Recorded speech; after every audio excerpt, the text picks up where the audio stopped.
Here we've got a big stock of Brussels sprouts. We are going to peel these off like so. They come off very easily. And then we're going to peel them. So to peel them, all you really need to do is cut off a bit of the bottom, usually a little more than you think you need, and then peel off about, I usually figure you take off like the two kind of bottom leaves, maybe 3 of them if you feel whatever's loose. Those are kind of bitter and tough, and so then you end up with a nice sprout. All the leaves are, that's still nice and intact, and then you're ready to go. Okay, so we're going to do this for the entire stalk here, and then we're going to be blanching them very quickly and then dunking them in ice water, blanching them in boiling water. And then we're going to be braising them and then adding a little bit of bacon for flavoring.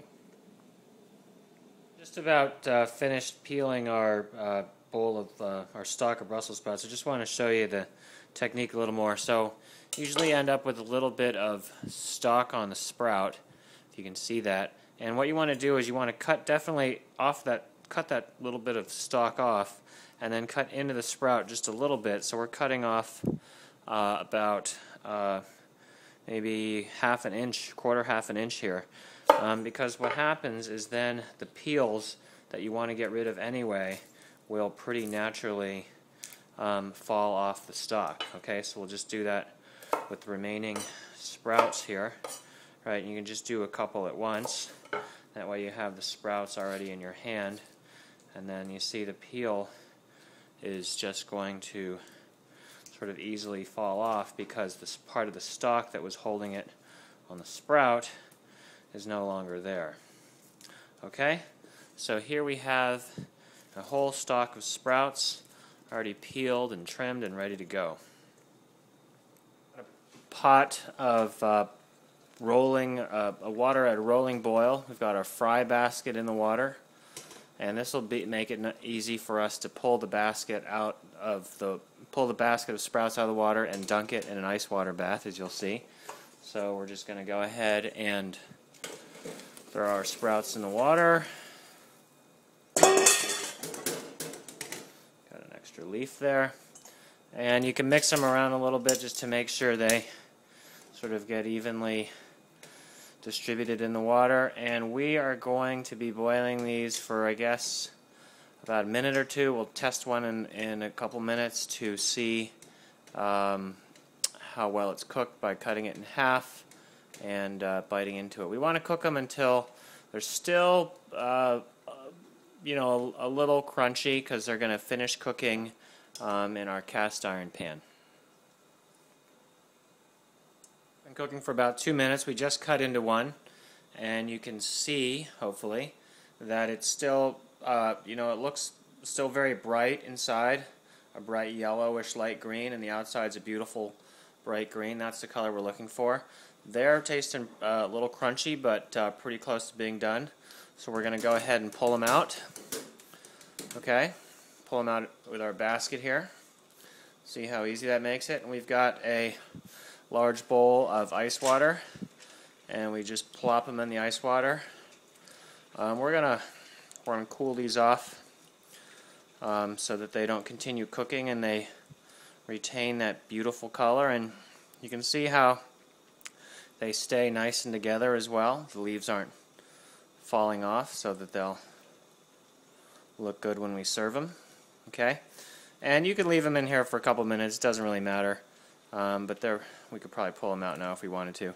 And then what we'll do is we'll go ahead and drain them by just plopping them in another bowl in just a second. In the meantime, we've got our a large cast iron pan that we're heating up here, and we're going to brown a bit of bacon, and then we're going to be pulling the bacon out of the pan and using the grease to those wonderful bacon drippings to add some more flavor and a color to our sprouts. Our sprouts have cooled off a bit. We're going to just pull them out of the ice water bath and just You can plop the whole basket in a bowl, that way they'll continue to drain a little bit more. The water will just sit in the bowl, and then when we're ready to use them, they'll be all ready. Our cast iron pan's been heating up, and we'll go ahead and toss in some roughly chopped bacon. And we're going to just kind of saute this a bit until it's nicely browned. Okay? Our 4 strips of bacon have crisped up rather nicely, and remember they're going to continue to cook even after you take them off heat. So you don't want to get them too crispy unless you really like them that way. So we're going to take out most of our pieces. It's okay if you leave a couple in there.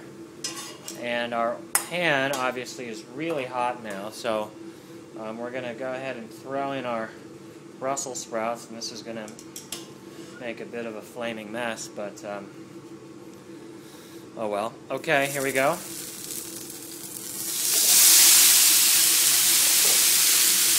Okay, so we've got our sprouts and our very flavorful bacon fat, and we're going to toss them around a little bit to get them circulated in that nice flavorful fat. Okay, and we're just trying to get a little color on the sprouts, which will happen pretty quickly.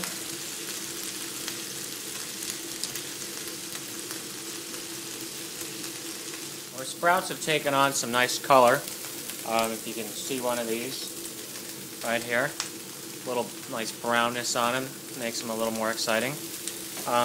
Every so often, just give them a little flip to kind of evenly distribute that heat. And I just tasted one, cut it in half, and it's tasting really good. I'm just going to add a little bit of chicken stock to give it a little bit more of a saucy consistency.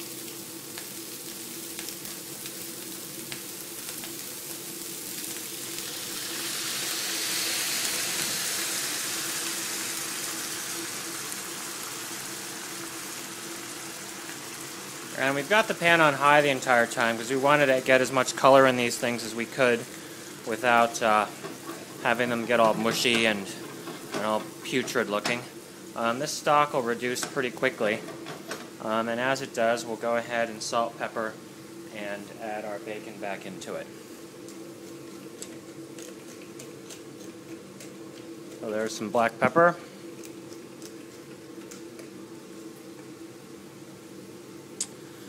Here's our salt. I'd guess about, I don't know, half a teaspoon of salt.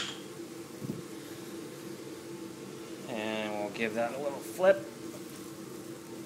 You can see the liquid's evaporating pretty quickly.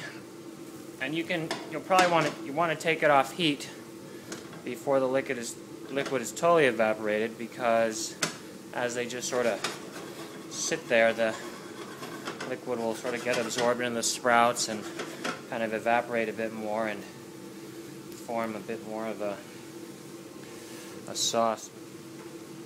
I'm going to go ahead and throw in a little bit of olive oil to form a liaison with the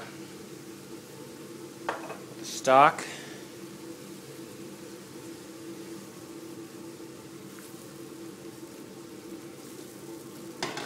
There we go. And then finally, our starring flavoring agent, some bacon. And the reason we add the bacon in later is because we want to keep it good and crisp. There's no reason to braise our bacon. But now we're just going to stir it around a bit. And there we have it. Some beautifully braised Brussels sprouts with some bacon. Brussels sprouts and bacon are my favorite. That's really good.